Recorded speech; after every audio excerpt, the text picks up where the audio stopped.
Welcome to my YouTube channel. In this video, we'll cover how to create a read-only file in SWP. Here, a blank document is open. Let's type something. This is a read-only file. To make this file read-only, we have to save it as a read-only file.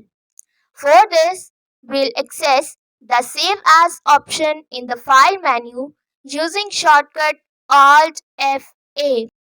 A Save As dialog box appears where you will browse for the desired location, then give a suitable name to the file, and the most important thing, check the Save As Read Only checkbox to make this file read only.